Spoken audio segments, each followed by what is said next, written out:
Hello, this is Albert, and today I'm going to discuss a game I played maybe one day ago. And let's just have a look. Oh, I've got emails. Alright, let's just have a look at the game. White horsey, white horsey, white horsey. I want to discuss a game that I played and that contains a lot of pins. And in that previous game, it's actually very interesting, I suppose, because um, this one. Because there is okay.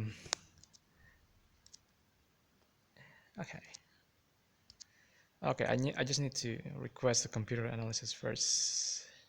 Here,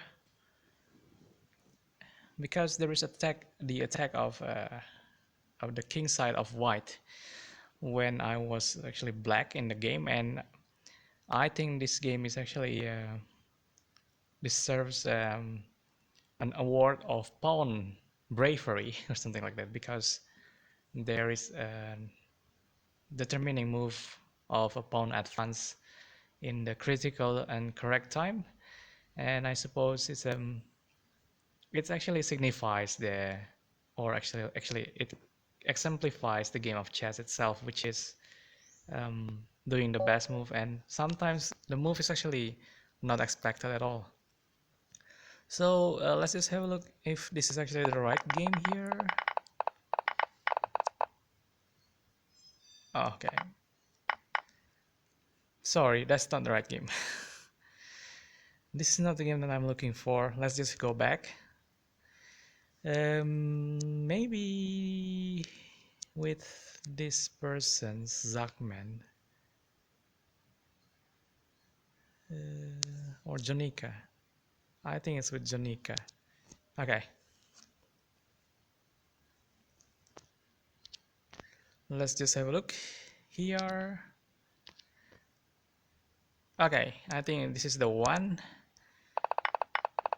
Let's just see. Okay, this is the one. Okay, sorry about that. I just have to sort of remember. It's actually happened yesterday night. Okay, my opponent was white and I was black, and my opponent has a higher rating than me, slightly. But the idea is actually very interesting, because there is a lot of pins and there is a unexpected move, I suppose, that creates the dynamics of the game. So it's a pattern of defense, so e4 followed by e5, and then knight goes to f3, trying to take the pawn at e5, and then I just move my knight to f6, trying to attack the pawn at e4. And here the white actually takes the gambit, I suppose. It's accepted the gambit, and I simply move my queen to e7, trying to annoy the knight there, and if actually the knight moves, I can simply take the pawn at e4. The idea of pattern defense is actually trying to build up attacks by counter-attacking, and I like it so much as black, because black, believe it or not, it has lost a tempo by moving the second time, and it's actually a bit annoying, and especially for a person who doesn't like to and the tempo to be controlled by the opponent, you sort of have to counterattack to be able to sort of win easily or win spectacularly with black. But also it creates some you can also defend if you're black and try to wait until the opponent make mistakes. But counterattacking is actually what I like the most about black, and sometimes unexpected moves can make your opponent lose and spectacularly. But let's just have a look of this right now. Queen goes to e7, and then white goes d4, protecting the knight, and I simply takes the pawn behind the knight here at e4. Now bishop goes to d3, trying to attack the knight at e4, which has just taken the pawn, and I simply move the d5 here. The idea is actually to protect the knight and create an outpost, and By moving the bishop there, it can be seen that white's idea is actually to castle kingside, and I simply move c5 here, and this c5 is actually to undermine or undermine whatever the spelling is, the the protector of the knight at d4. So what will happen here? c3, trying to sort of replace the protector if it's taken, which is d4, and I simply move my knight to c6, which is challenging the knight there, and bishop goes to e3. It is very interesting from here because there are a lot of pieces there, and I suppose it's simply not effective to move the bishop to e3 because I simply take the knight at e5, and after pawn at d4 takes e5, I simply move my queen there, and there is still a protector of pawn at what is that, c5, which is the bishop at f8. Now from here, I suppose white cannot do much, and probably one of the ideas actually just move the rook to e1, and I simply move the bishop to d6. This is a quite big threat, I suppose, because it's threatening the pawn at h2. And here, actually, white doesn't respond correctly. It made a blunder by moving f3 here. And f3 is actually trying to attack the knight there. And it doesn't respond to the direct attack, which is attacking the pawn at h2. So it's a check, and king has to move, and the only move there is only f1. So king goes to f1. Well, from here, I can sort of move my queen to h1 straight away to have a check, and there will be a lot of problems, and I suppose white's going to lose a rook, but I just want to wait because I suppose I want to sort of utilize the situation and make use of the desperation that white king is actually having. Um, I'm going to put a lot of pressure because of this blunder. So I just move my bishop to g3, and I suppose white now has conflicting priorities. The priority is conflicting because I will have a check at h1, and I can simply take the rook also at e1, and it's got a lot of problems basically. So what happens here is the choice of the move, which is bishop goes to g1, and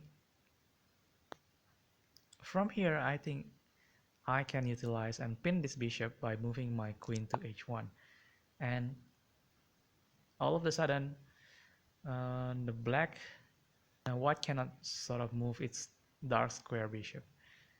So f takes f e4, which is expected, and I actually let it happen because if you think about it, I sacrificed my knight there, so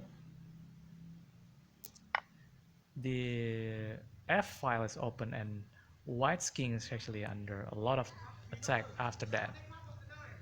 After that, bishop goes take e1, which is the rook, and then queen takes.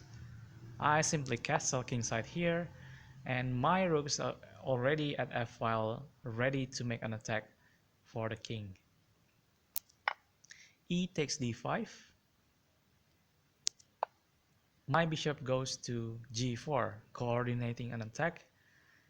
And even though I sort of am down of material here, I suppose it is very, very good positionally because um, white king cannot move really, and I can sort of impose a lot of threat for white here. So knight goes to d2 here, and I take a momentum by attacking the queen first, which is rook from a go to e8, and the queen has to move, or something has to cover it. From here, the queen actually moves to g3, which is trying to attack the bishop there. But I think it's not really scary because I will have a double move. My double move is actually attacking and protecting at the same time, which is f5. And actually, I think this is very strong. f5 is protecting the bishop at g4, as well as it's trying to advance forward and will open if there is any exchange of pieces happen for an attack of checkmate of the king. And I believe it's very strong. And this pawn is actually will march forward to attack white, and it will create a lot of trouble. So from here, the rook from e goes to e1, and I simply take using my rook at e8. And then the queen goes take e1, and from here I march my pawn forward to f4 because the queen is actually busy taking the rook back, and the idea is actually trying to march it forward to attack the king. Now queen goes to e4, and I believe the idea is actually trying to attack the pawn at h7. But remember that my queen at h1 is still there, and it serves a double purpose, which is trying to attack the white's king and also defending the pawn at h7. So it's pretty strong. And what sort of move that I will do to respond for this? I think this is one of the strongest move, which is f3. I think this is very strong. Why is this move strong? Because if there's anything fancy happen, I just simply take g2, or I just move it forward, even forward further to f2. And if queen takes, I can simply take back using my queen at h1 to h7. So this is a very dynamic position. I suppose it's not easy to sort of judge which one actually is the best move here, because this is inviting for the queen to take the bishop. Or let's just have a look at the scenario here. So if queen takes bishop there, I simply move this, and after check I just ignore the check, and there's no more check, and I have double queens. So it's scary, right? You don't want to face your opponent with double queens, and it can happen like that. So that is a nightmare for white, I suppose. And so the queen cannot actually take the bishop because that will happen. Or simply if it takes this one, I have to take back, and bishop takes, and I will take back, and when bishop takes, I just move, and I suppose I'm still winning by a lot of material, but I don't know. Maybe no, maybe yes. But this thing actually didn't happen. So let's just have a look what actually happens. So basically, it creates a lot of pressure by making white to decide which move is actually the best, and it's not easy, I suppose, to decide which move. And it actually takes g4. And here I didn't actually move forward to g2. Sorry, I didn't move forward to f2. Even I make a blunder. I take the pawn at g2, check. It's a double check. So there is a check of the pawn at g2, and also my rook is actually just open to attack the king. So it's a check, and the king has to move. There's double check. It moves there. I simply take the bishop. So that's the idea, and from here we have a lot of mistakes. Of course, f3 is a mistake, I suppose, and simply check the king there, and whilst trying to cover, I simply move my queen there, and there is suddenly a threat of doubling up the queen. Actually, the suggested move is actually sacrificing the bishop there, which is this, and I simply have to ignore it.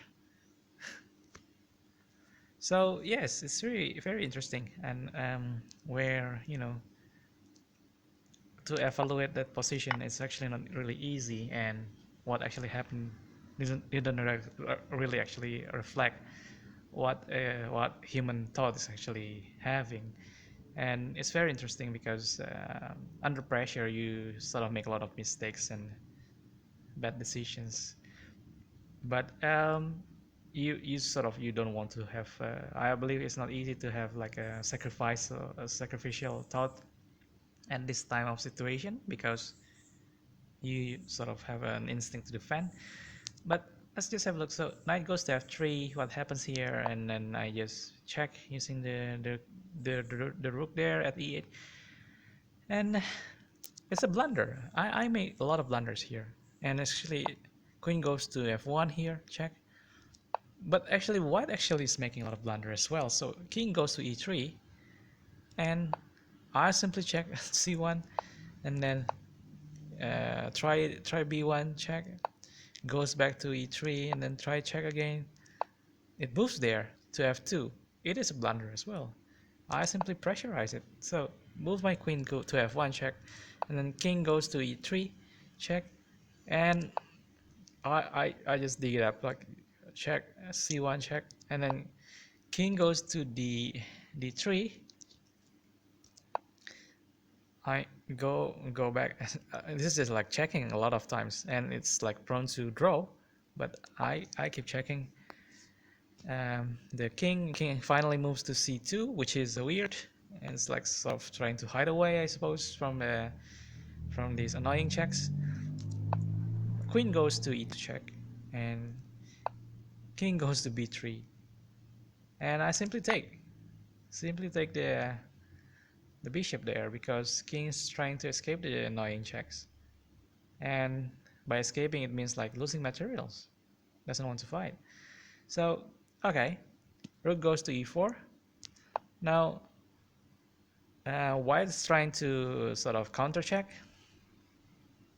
by moving its queen to c8, check, but I simply covered up using my rook goes to e8.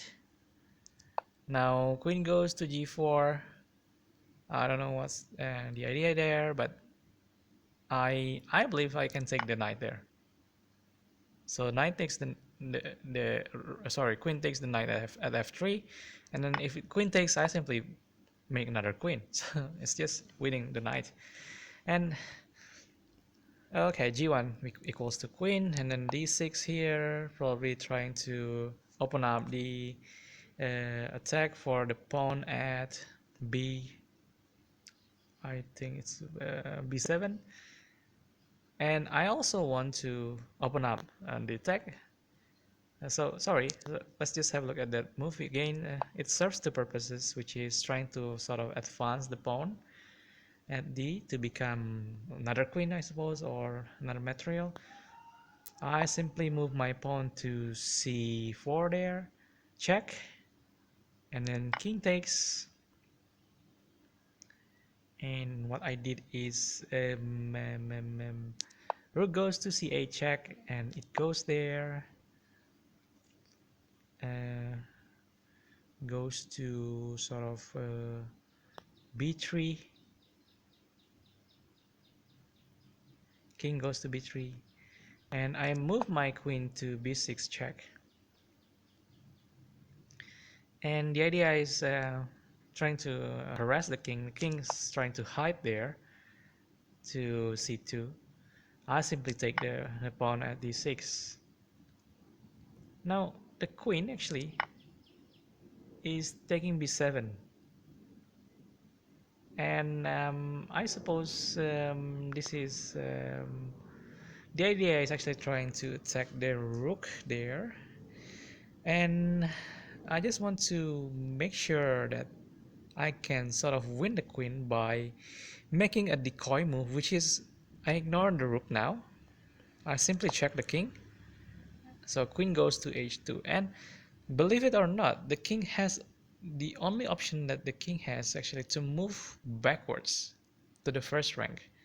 If it moves forward, there will be a pin of the queen. So it forgets that the queen is there, trying to sort of protect b8, and as white moves the king to b3, I simply move my rook to b8, and all of a sudden white's queen is dropped. And I suppose that's the end of the game. The queen actually takes b8 and I simply take the queen there. So that's the end of the game, and white resigned here. I believe there are a lot of lessons. We both make a lot of mistakes and blunders as summarized here. But I suppose the main idea is actually try to uh, insert your tactics correctly and be aggressive sometimes to counterattack. That can make a lot of give you a lot of advantages as black. Thank you for your time. See ya.